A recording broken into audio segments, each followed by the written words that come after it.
join. And before that, let me brief about your intro. Jeffrey Williams is a seasoned trainer and educational success coach with over 20 years of global experience in leadership and people development.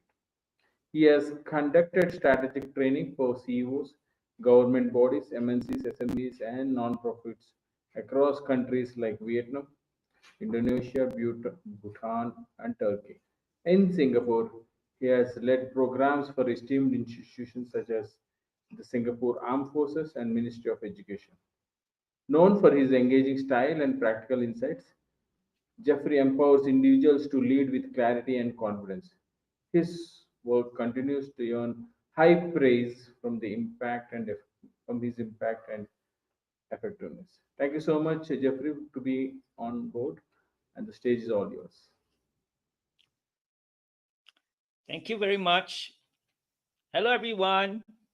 Hello, everyone. How are you today? Good? Good. Okay, so welcome to this session on assertive communication for customer satisfaction. Okay, so my name is Jeffrey Williams. So I will be going through the session with you, on how assertive communication, right, is very, very vital in customer service.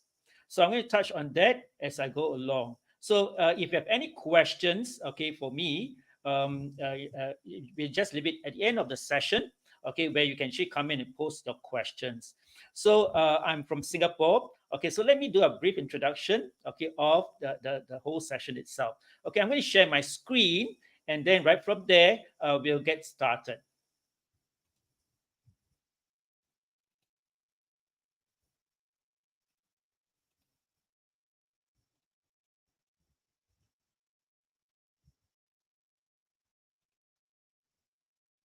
I hope everyone can see my screen.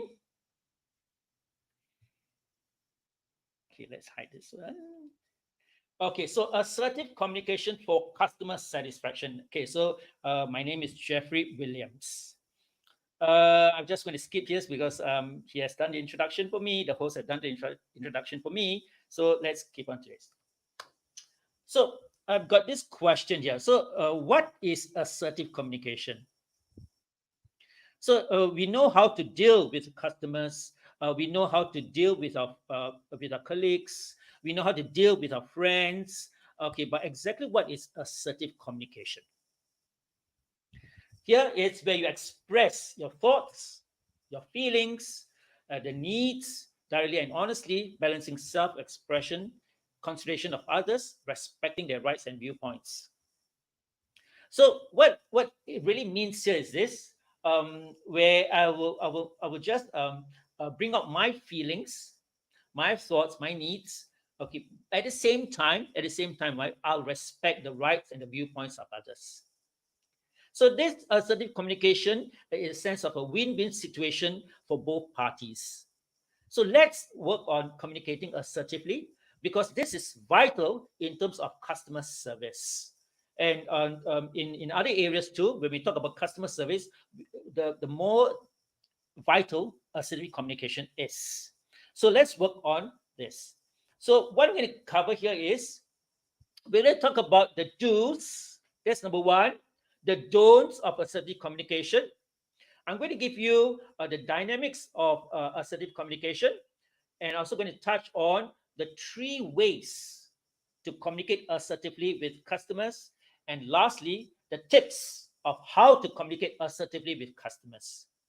So let's go with the do's of assertive communication. So as we all know, listening is the most important skill.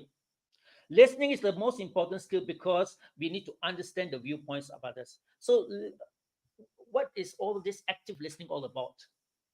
So we need to listen carefully to what the other party is trying to bring out to us, their viewpoints. At the same time, we will understand where they are coming from. Number 2, use the I statements. Now, what is this I statement here? I statements is something that we talk about commitment, something that we talk about feelings and honesty on our part to express our feelings. So we don't use the we statement or the you statements. Why? Because it's a bit more intimidating when we talk about the we or the you statements. The I statements here is we are going to express our feelings.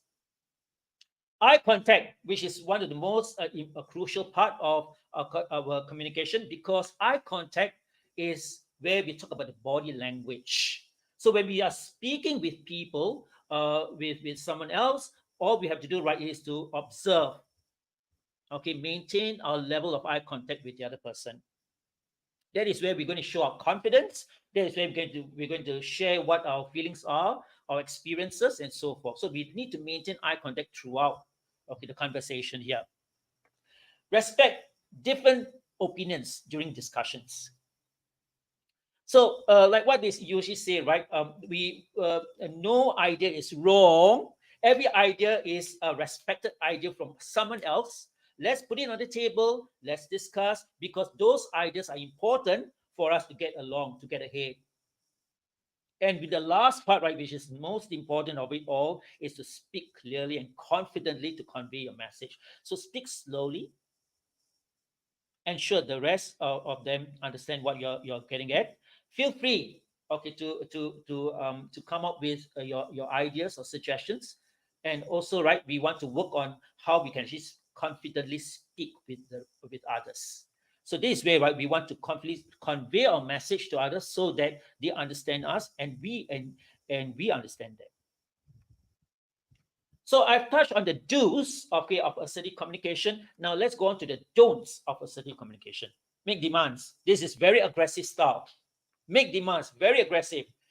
You better work on that the assignment I've given to you. I want the assignment now. Making demands. Or to the customers, right? You make demands. Okay, so here is where I need you to make a payment right now. Right now. Without any point of other areas of negotiation. Make it right now. Interrupt others while they're speaking, ignore others' needs, and use aggressive language. Okay, this is the part, right, that we need to be careful. Okay, using aggressive language. Okay, later on I'm going to point out an example of what aggressive language is. Okay, and be passive or submissive. So here, right, on the one hand, right, we need to avoid being aggressive. On the other hand, we need to avoid being passive, and that's where we go in between. That is where we talk about assertive communication. Go in between aggressive and submissive. In between. I'm going to give you examples of it as we go along. Okay, on what assertive communication is all about and how we can use this in order for us to have a win-win situation with anyone we are speaking with. So let's go on to the dynamics of assertive communication.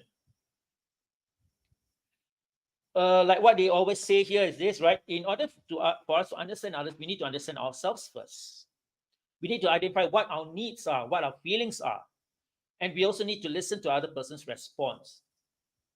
So how do we know, okay, how do we identify our needs and feelings? When a question is posed to us, or when we are discussing an issue or a problem, or when we have a casual communication with someone else. So what is our needs and what's our feelings? How do we want to participate in this conversation? What is our feelings and ideas to bring up, okay, to others? What is the feelings that we feel right now? So we need to identify our needs and feelings, and then we need to have a response from the other person to our feelings. So what is the response, okay, we get from the other person? Whether they are listening attentively to our conversation, whether they are feeling with us right now, whether they are feeling for us right now. So this is where, right, we need to understand, okay, and listen to other person's response. And then when we are able to work on this, then we are able to work on a solution. For example, I have a problem at the workplace. And this issue is with another colleague of mine who is working on a project.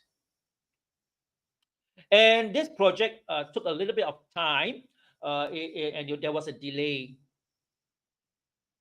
And Timothy was my colleague, and I asked Timothy, why there's a delay? I need to get my part of the job done. I need your report. That is where we will identify our needs and feelings, because there's a delay, right, in terms of the task that we are supposed to do. And that is where, right, we need to listen to the other person's response. Why there's a delay? Why there's a delay? And then, right, okay, Timothy will come up with his propositions here. Says that there's a delay because of certain issues. Now let's work on let's work on the solution or compromise.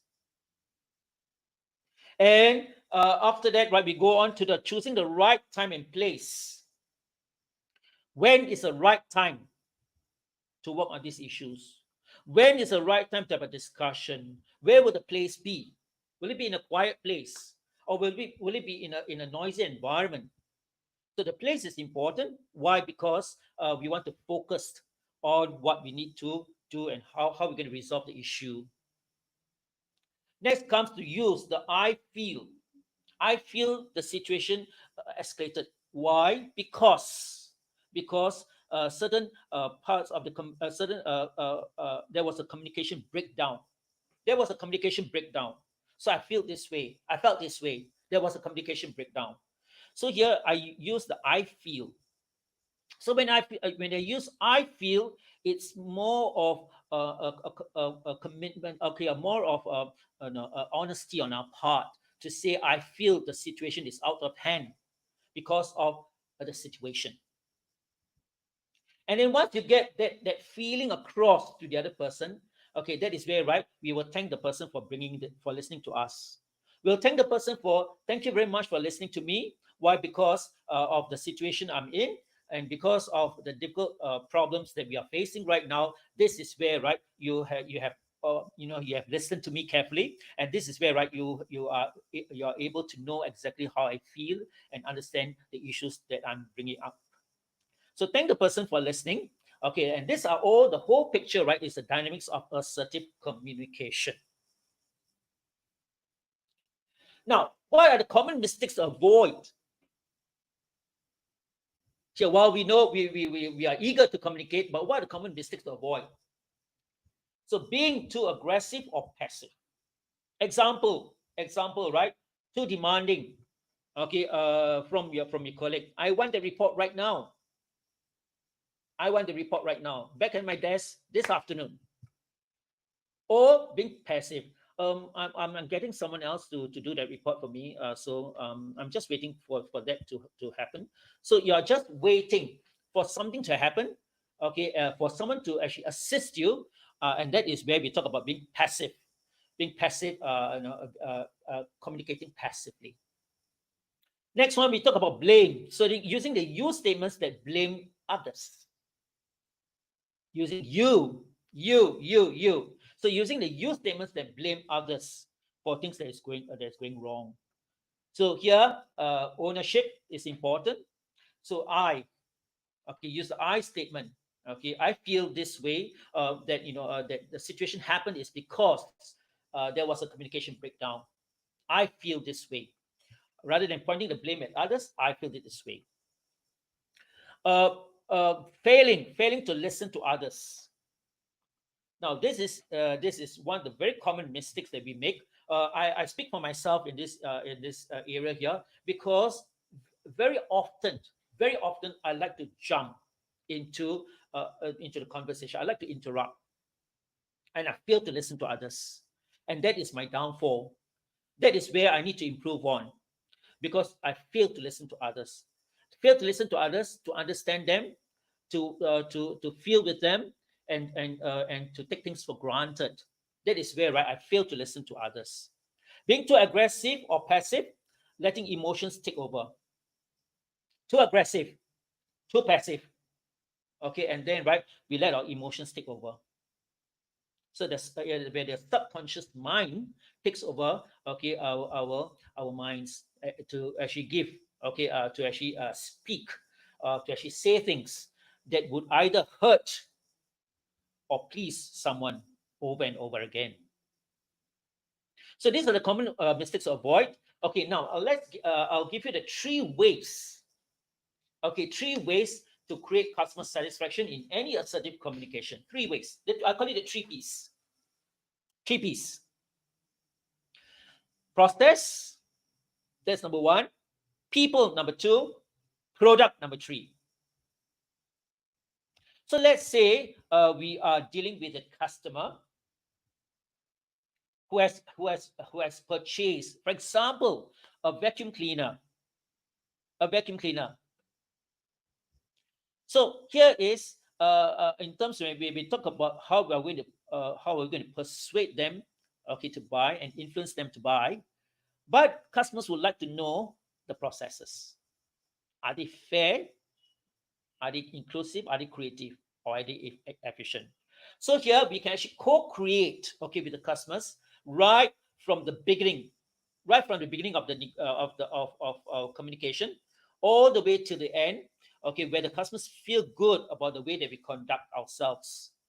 And how are we going to help the customers to resolve an issue and a problem that they have? And there's always a pain point that we are talking about. The pain point. What is a pain point? Customers feel, okay, that that they have an issue, they have a problem, and they find no way to resolve it. That's why they come to you, because you have the answer for them. So this is where, right, they look at the process of how reporting a problem, an issue, all the way to finding a solution for the customers, and in between, right, what will be the processes that we are engaging or embarking. So it has to be fair, inclusive, creative, and it has to be efficient, so that the customers feel good. Okay, they feel that they've got value in it, and they feel that the process, right, is helping them to make a decision. So this is important when you talk about process here. Now let's look at people. Now people is where we talk about building relationships.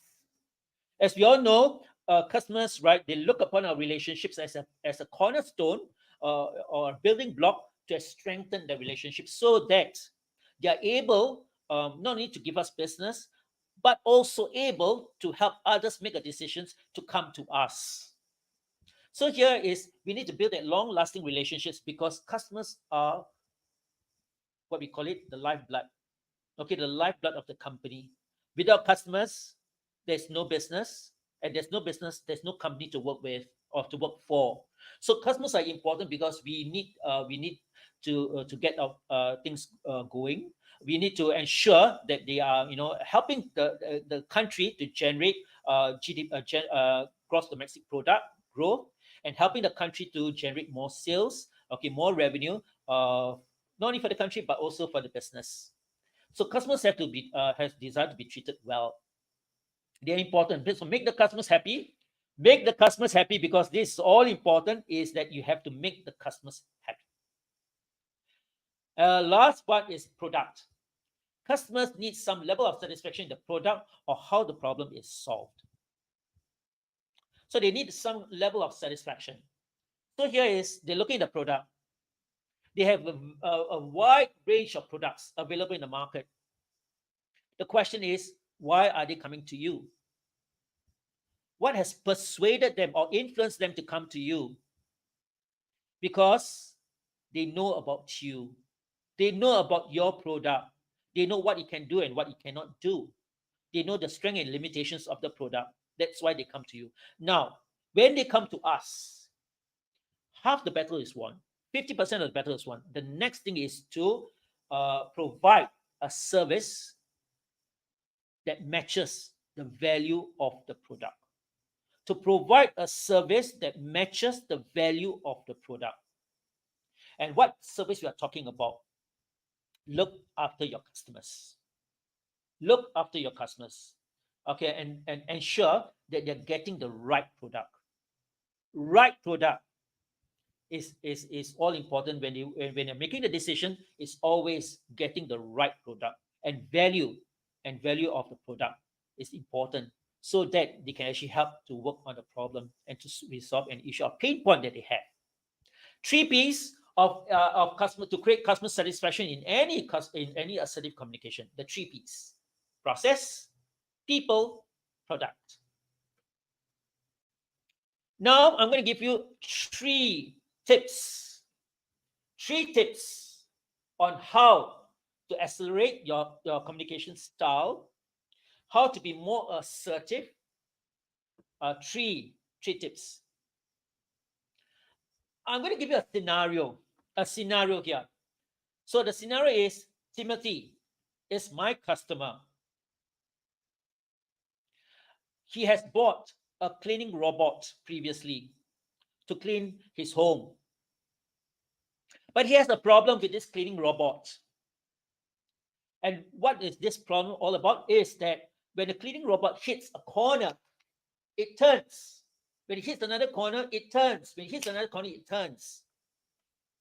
And the corners of his home is not cleaned.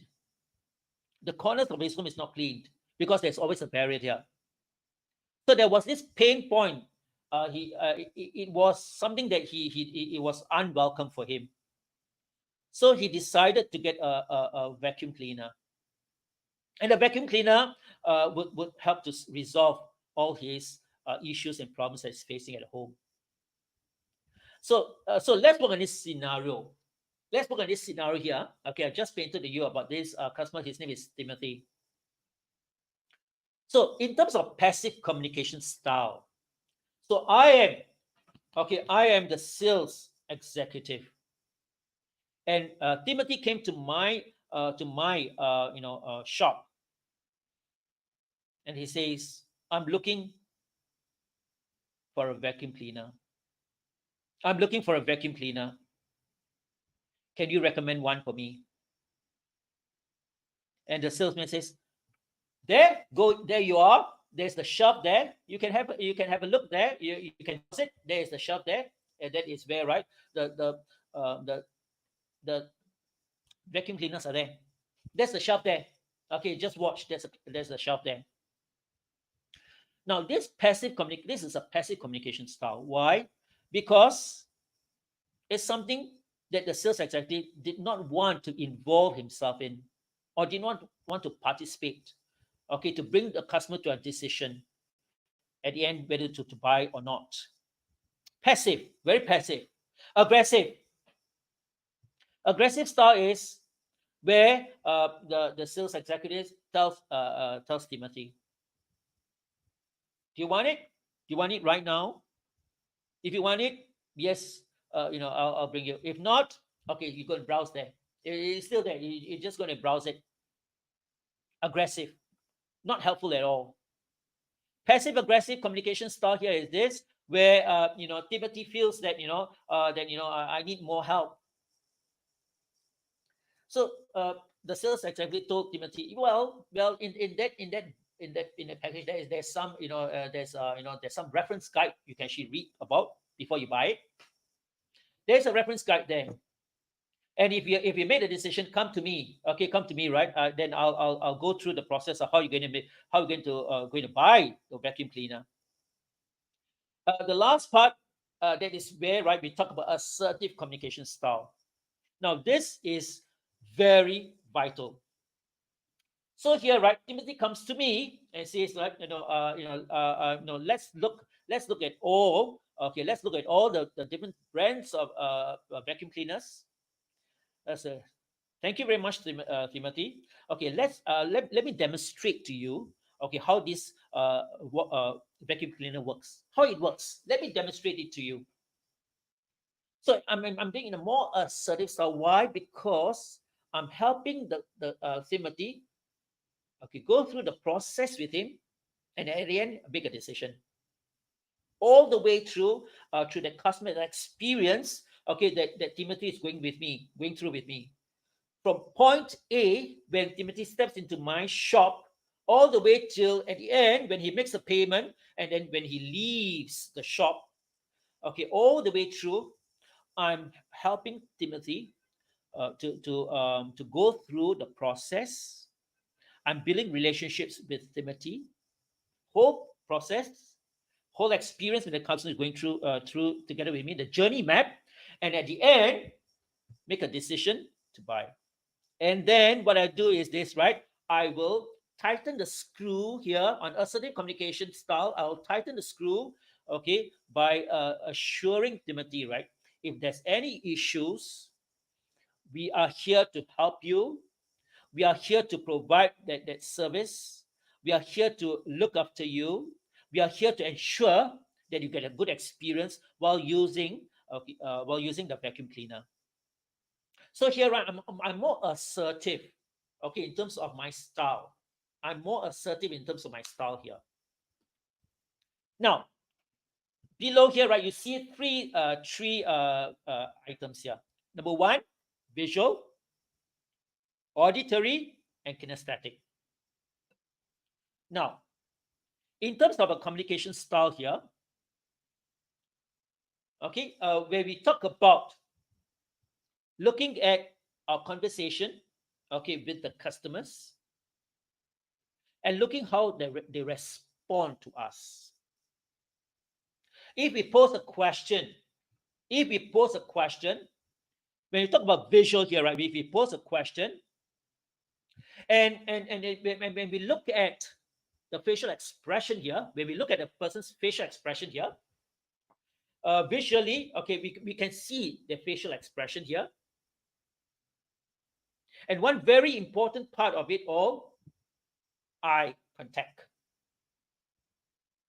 So if the person, okay, when we are posing a question, and when we look at the facial expression, and when we look at the eye contact, if the eyeball rolls, and the eyeball goes up, if the eyeball rolls and goes up, they are more coming forth as a visual person. I need to see. So in terms of a communication here, right, we need to show, we need to demonstrate, we need to show them how it's being done. We need to show them the different types of vacuum cleaners. They need to see. They need to see. Explaining in words won't do much of a good job. But when they see, that is where they're able to visualize it and make a decision. Auditory here is where a person, okay, when you pose a question, and the person is thinking, and then when you look at the eyeball rolling and goes to the side, okay, that person is more of an auditory person. Why I say that? Because when you look at it, when you tell them it sounds like this, it sounds like this, it sounds like another object, it sounds like this, it sounds like that, then they get a picture. They get a picture of what it is all about. And the last one is kinesthetic. Kinesthetic is where, right, you talk about feelings. We talk about going through going through a session with them. How are we to communicate with them? So look at kinesthetic, right, where you look at the facial expression. Okay, you look at the eyeball rolling and it goes down. That is where, right, the person has more feelings. Kinesthetic feelings. And this group of people, they have lots of feelings, emotions. Okay, when they make a decision to buy or not to buy, a lot of emotions involved in it. So it's kinesthetic. So here, right, when we base on the 4 areas, the tip number 1, 4 areas: passive aggressive communication, passive aggressive, and assertive communication styles. We are looking at visual, auditory, kinesthetic. And you see the situation, how are you going to work together with the situation, right? When you see a person who's very passive, when you see a person who's very aggressive, when you see a person who's passive aggressive and assertive. Okay, so tip number 1, understanding your different styles. And when you understand your different styles, that is where you can tailor your communication, okay, to communicate with another person. Okay, but we want to avoid passive. We want to avoid being too aggressive. We want to avoid being passive aggressive, but we want to look at assertiveness here. Okay, tip number 2. Tip number 2, right, is we're talking about persuasion and influence. Know what your customer wants. And it's a very big thing to read the mind of the customer, ask the right question. So when you talk about persuasion here is this, right? So Timothy decided, okay, to buy the vacuum cleaner, but he has to be persuaded to buy it. He has to be persuaded to buy it. So persuasion, right, involves here, right, is this, right? You're convincing Timothy, okay, to make a decision. Okay, to make a decision. So you're giving him something he could work on. Okay, a product that you would recommend to Timothy. So Timothy here says, right? Okay, you're convincing Timothy to make a decision on what Timothy wants, on what Timothy needs. Sorry, what Timothy needs. That is persuasion. Now we talk about influence here. You're talking about giving Timothy recommendations, and through the recommendations of what vacuum cleaners to buy or to purchase. That is where, right, you helping him to make a decision of what Timothy needs or wants. Yeah. Okay, so that is where, right, you need to know what the customer wants, and you need to ask the right questions. That is where, right, you talk about value matches our value. So customers value matches our value. That is where, right, we talk about giving them something, right, that is their money's worth. Okay, based on what they think, right, will be a right fit for them, and matches our value of how we're going to provide that service based on the fit, okay, that the customer needs, okay, or wants, okay, for the product that we are we are engaging them with. Last, third one, communicate assertively to reach a goal or consensus. So we tighten the screws here.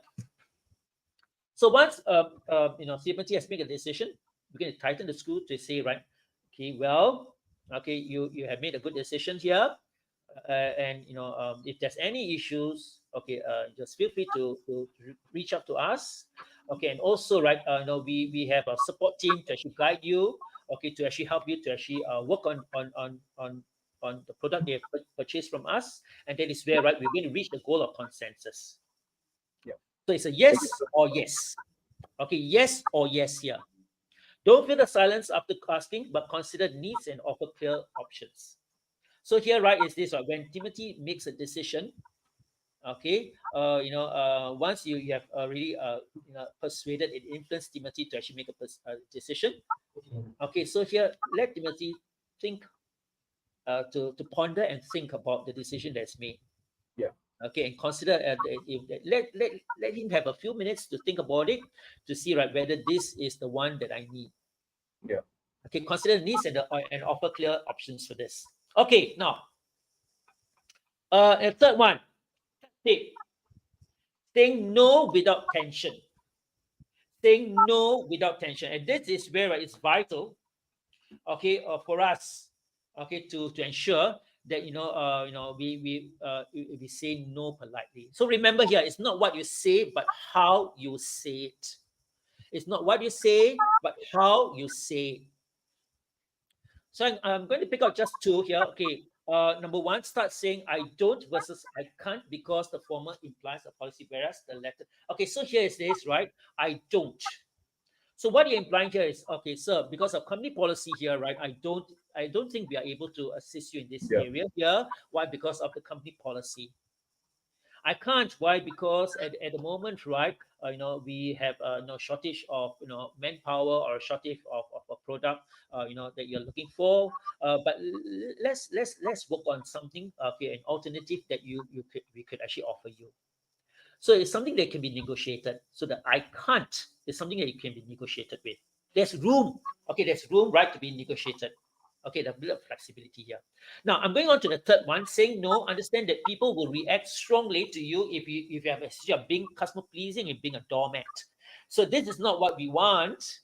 Okay, so here is this, right? When we want to say no, okay, we will always ensure, right? We are assertive in terms of how we're going to say the no. Definitely, Okay, I so we think. don't want to be too passive in terms of customer pleasing. Why that is it's good for the customers, but it may not be good for the organization itself. Okay, so we have a bottom line we always have to meet, and being a doormat that you can actually Yeah. step on the doormat all the time.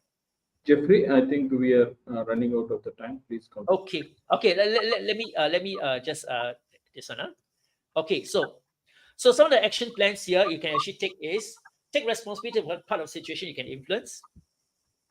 Okay, so there's where I can influence. I take my responsibility here. I can accept the challenges and feedback, and I can maintain self confidence and well being. And the last but not least of it all, and the most important, make the customers happy. Make the customers happy. Okay. Okay. So I'm going to put out some of the tools and resources. Okay, so you can actually maybe take a pics of this. Okay, and search some information which is a valuable information for you in terms of how we can be more assertive in our communication. Okay, with people around us. Yeah. Okay. Perfect. Okay. So we touched on the do's and don'ts. We touched on the 3 ways to communicate to create customer satisfaction, 3 tips on how to communicate assertively, and Yeah. action plan to adopt. Okay, that's about it. Thank you very Thank you much. so much, Jeffrey. And we have Yes. a lot of questions from the audience, but time is very constrained, and we Yeah, have other understand. speakers coming lined up. So, Jeffrey, we will send you all the questions to your email. Is it okay? You can respond to Harper Taylor, Deborah, Richard, or Okay, if great, you have great, great, questions from the audience. You can directly great. contact them and answer the questions. Thank you so much, Jeffrey, for your time and valuable insights into the Thank you very market. much. Thank you very much. Have a great day, everyone. Bye You too. Take bye. care. Bye bye. Bye bye. Bye bye.